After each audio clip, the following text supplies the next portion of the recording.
Olá a todos, o meu nome é Valdir Hoffmann, eu sou pastor da Igreja Evangélica Luterana do Brasil. Eu estou me propondo a fazer alguns vídeos sobre os mandamentos. Já tive o privilégio de falar sobre o primeiro mandamento, amar a Deus sobre todas as coisas. O segundo mandamento, não tomar o nome do Senhor teu Deus em vão. E neste momento eu quero conversar com você a respeito do terceiro mandamento, trazer uma breve reflexão e algumas informações sobre esse terceiro mandamento que diz: santificarás o dia do descanso. O que significa isso? Devemos temer e amar a Deus e, portanto, não desprezar a pregação e a sua palavra, mas devemos considerá-la santa, gostar de ouvir e estudar. Então, este é o terceiro mandamento: santificarás o dia do descanso. Nesta frase, santificar o dia do descanso, o mais importante está no verbo santificar, é tornar santo aquele dia. Quando falamos sobre o terceiro mandamento, logo uma pergunta vem à mente: por que é que nós reservamos hoje o domingo e não mais o sábado? E algumas igrejas ainda continuam guardando o sábado.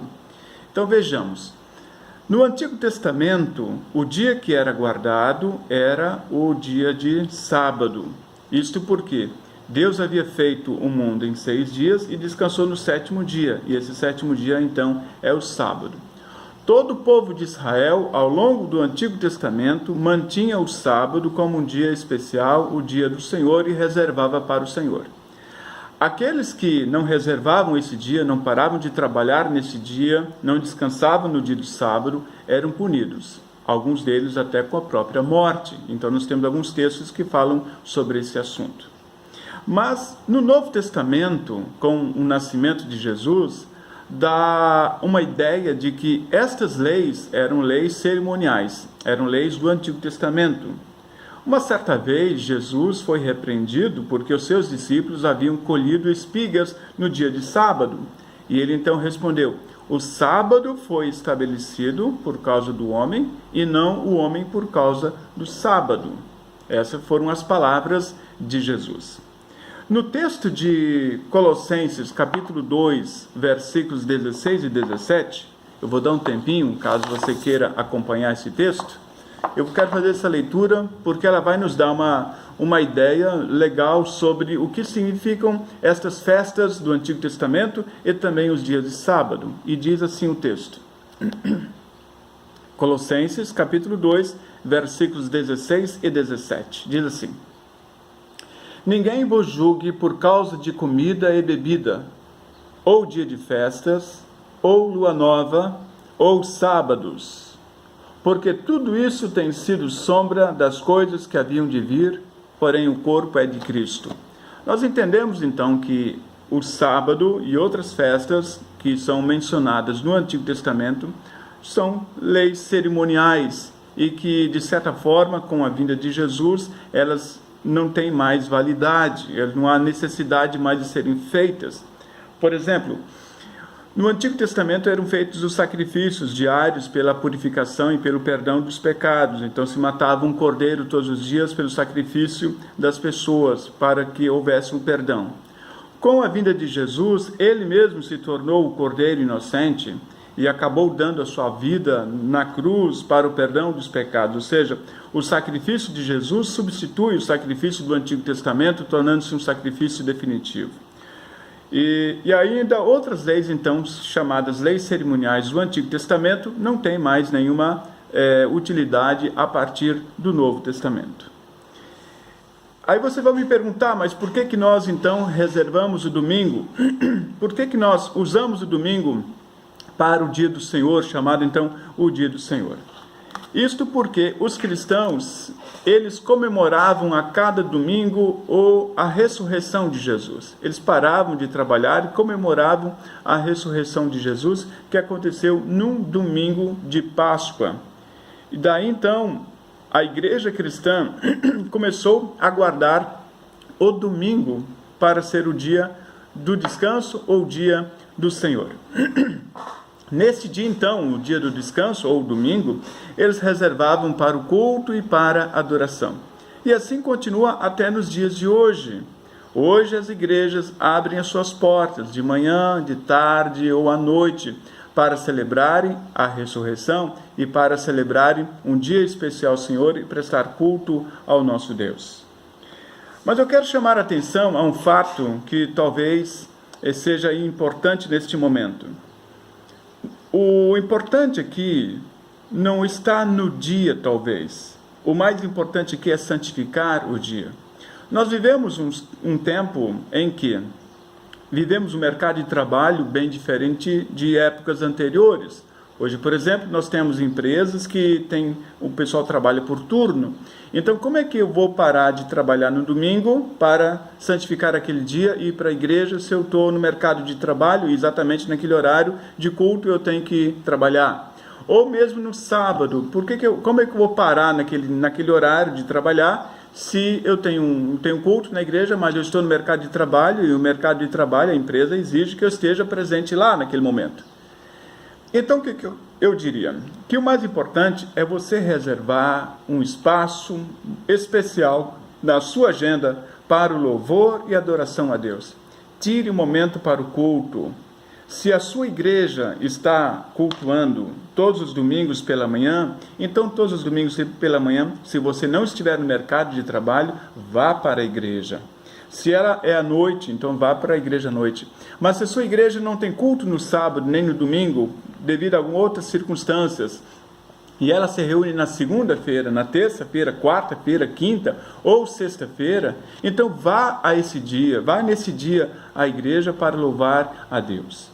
O mais importante aqui é você não desprezar a pregação da palavra de Deus, tornar essa pregação santa, gostar de ouvir esta palavra de Deus e desta forma então alimentar a sua fé, alimentar a sua alma.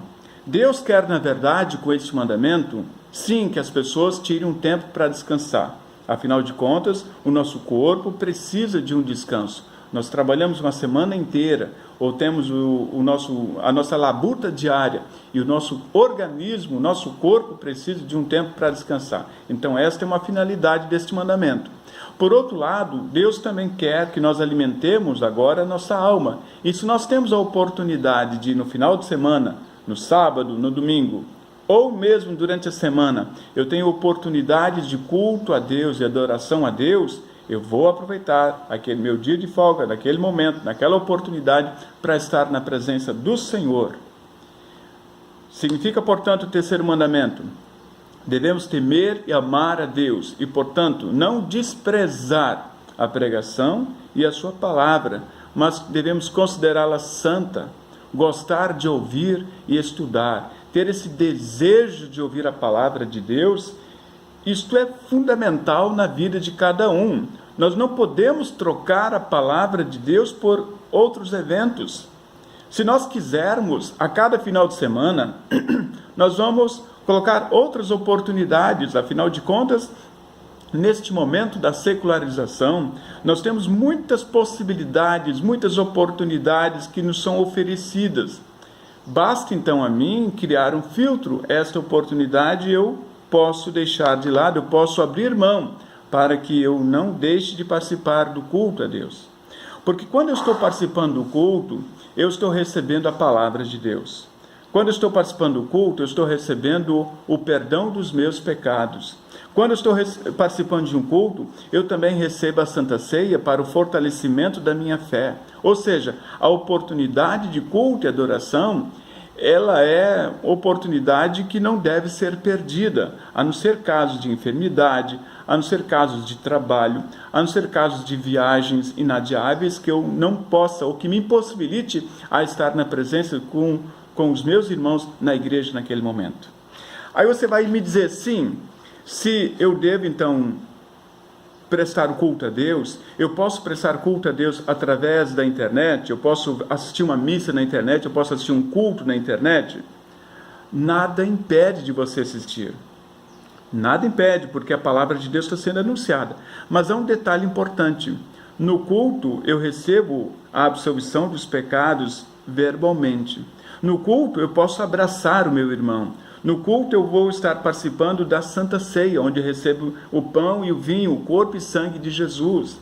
No culto eu posso me alegrar com o povo. No culto eu posso cantar em comunidade, junto com todas as outras pessoas. Ou seja, a oportunidade de eu estar na igreja, junto com meus irmãos, é uma oportunidade assim muito especial e não tem palavras para definir exatamente se eu perder esta oportunidade de estar na companhia dos outros irmãos.